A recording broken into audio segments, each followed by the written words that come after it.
Welcome to CES 2020. This is the first video for the year from Transport Evolved. And I'm here with Alex Gilberman from E for Electric. How are you? Happy New Year. Happy New Year, yeah. And we are at the very first event that we're doing at CES, the Byton reveal event. This is the production M-Byte electric car. I don't feel like I can call this an SUV anymore. Why not?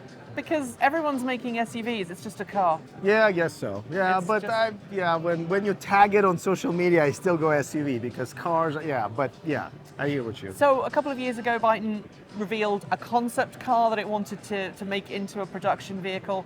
Byton has always been a vehicle company that's always emphasized kind of the high-tech car as an appliance world. And I remember that first reveal, you were there as well. It was right here. It was at Yeah, CES right here. 2018. No, I it was think in this room. It was in this room. In this room 2 years ago. Yeah. Wow. Yeah. And I remember we were over there on the risers, and I remember the car yeah. coming in and being driven down the stage.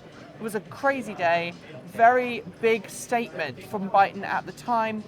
And Byton had the intention to be different to everybody else. At the time, it had this very earnest feel. It was built by auto industry executives who wanted to electrify the world, had some great executives on board. Some of those executives have since left, and we know where they've gone, Faraday Future, for example. Yeah. But what we have today is the Byton MByte. It's a production vehicle. First production, pre-production prototype came off the line in October last year.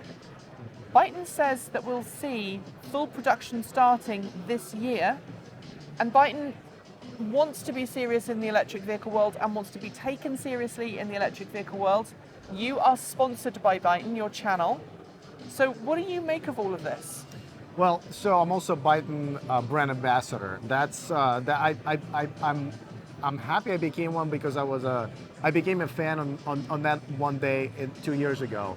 I like the fact that Byton literally built the entire car around that crazy big monitor, and I love flat screen monitors everywhere in my life. So to me, it was like, whoa, this is great. And they literally, as I talked to the engineers in the last couple of years, they literally built the car around it. Like, for example, if you know, most cars have an air conditioning unit right behind the dashboard.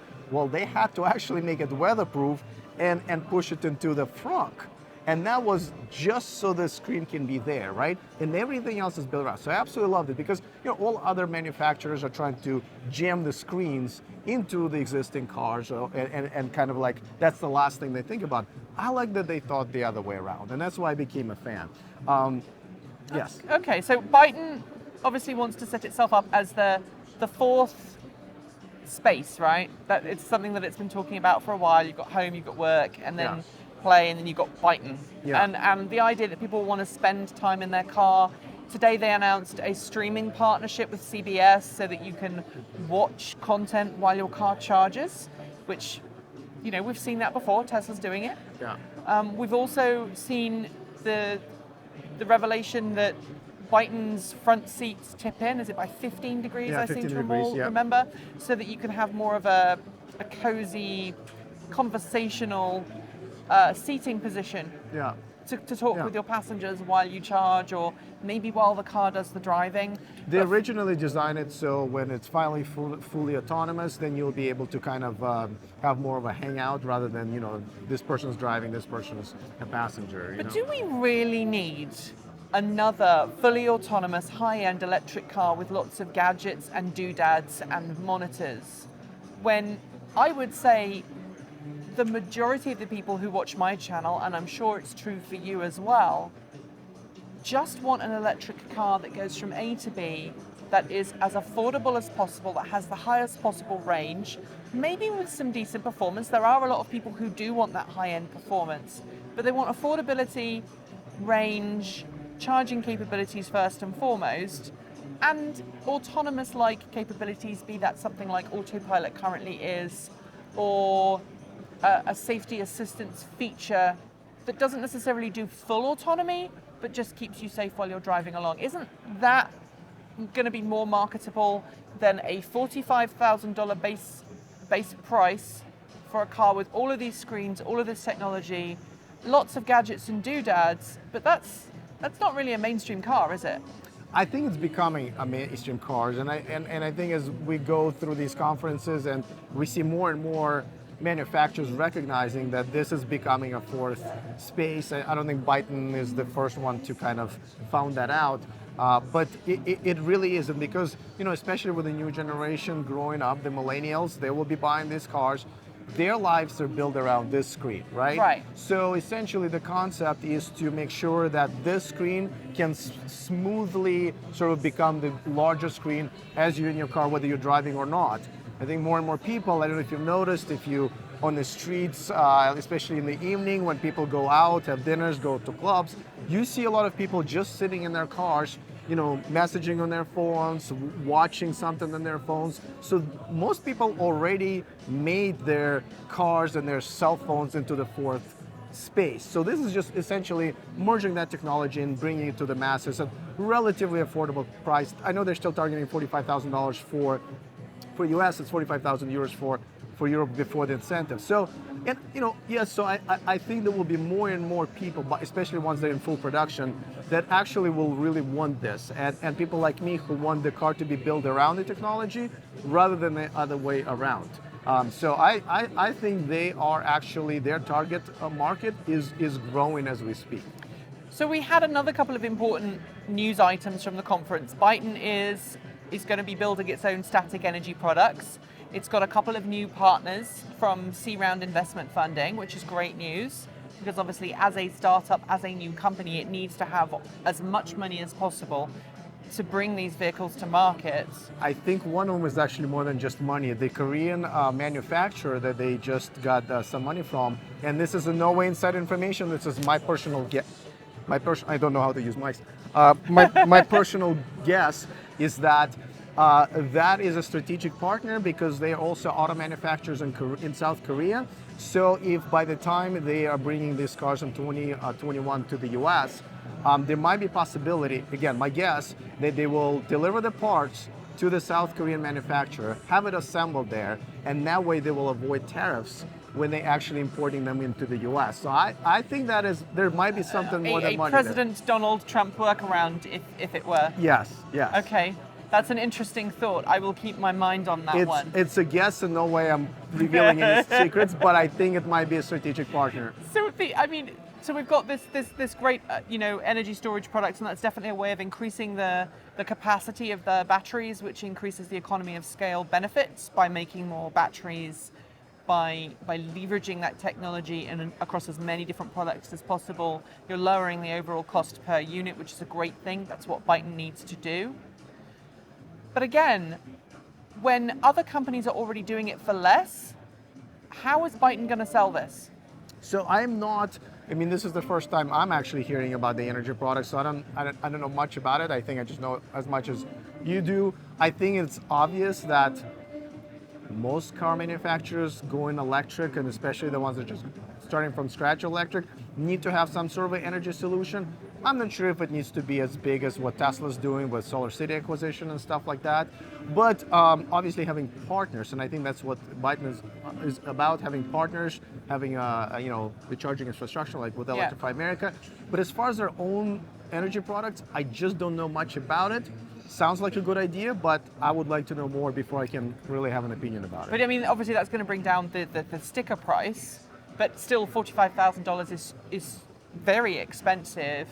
We're talking two battery options, 75, I think, and 92, was it, or 95 kilowatt hours, and ranges in the 200s to high 200s, depending on whether you go with the low battery capacity rear-wheel drive, the high capacity all-wheel drive, or the high capacity rear-wheel drive, which, like most cars that come with all-wheel or single-wheel drive capabilities, the best range is going to come from the single motor rear-wheel drive.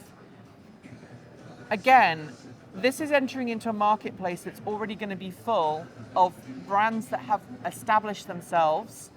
We cannot discuss this without talking about Tesla, and I know I rail against people who compare everything to Tesla, but Tesla's just had the best year of its life.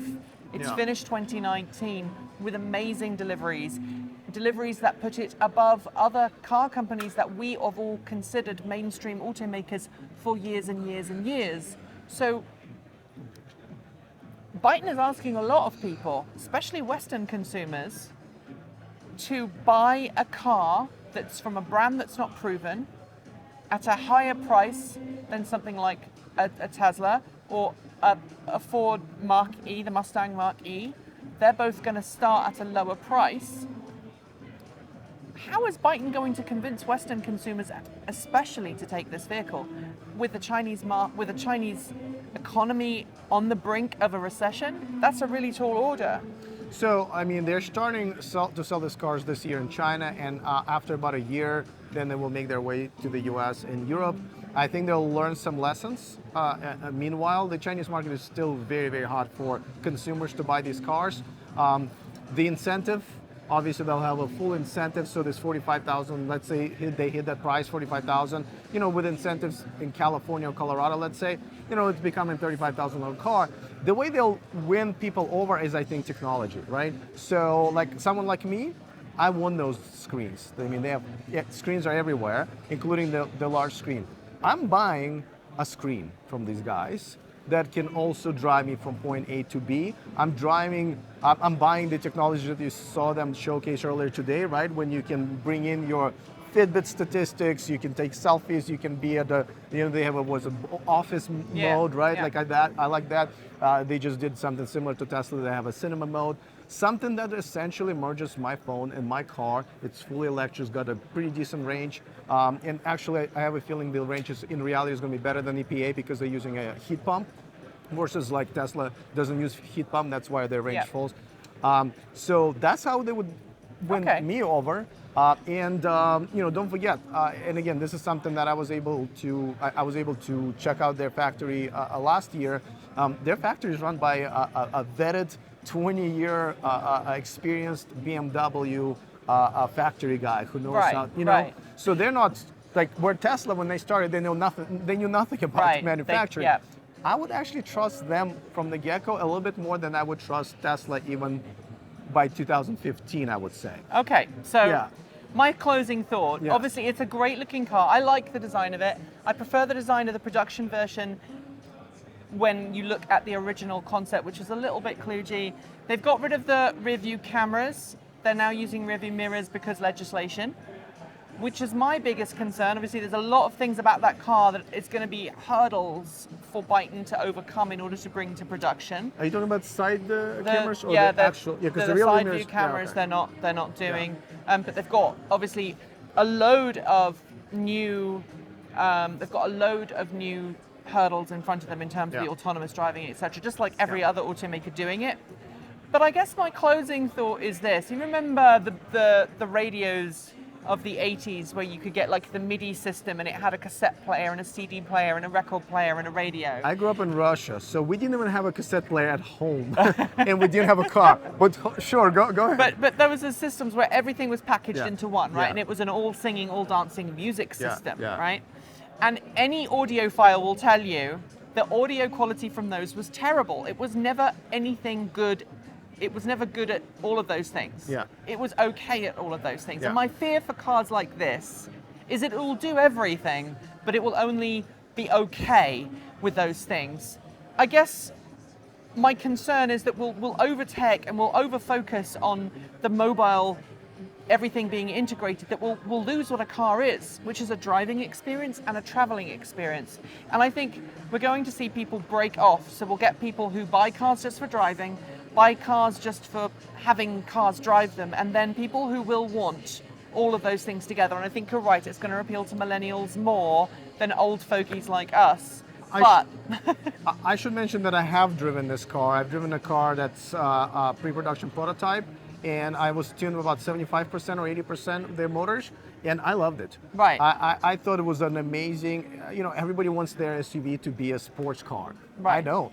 I actually want a comfy ride that has some power, and I thought they actually got the balance very, very much right, and the motors weren't even 100% tuned in. I should be getting into the later version in the next few days, so I'll report about that, but I actually think they did do a good job in actually creating a car around that screen that's very much a very decent electric car. Well, so, there we go. Yeah. Alex has ridden in it, obviously. disclaimer, you are sponsored by Byton. Yes, and I'm a brand ambassador. So, But you've yeah. enjoyed it so far, and that's a good thing.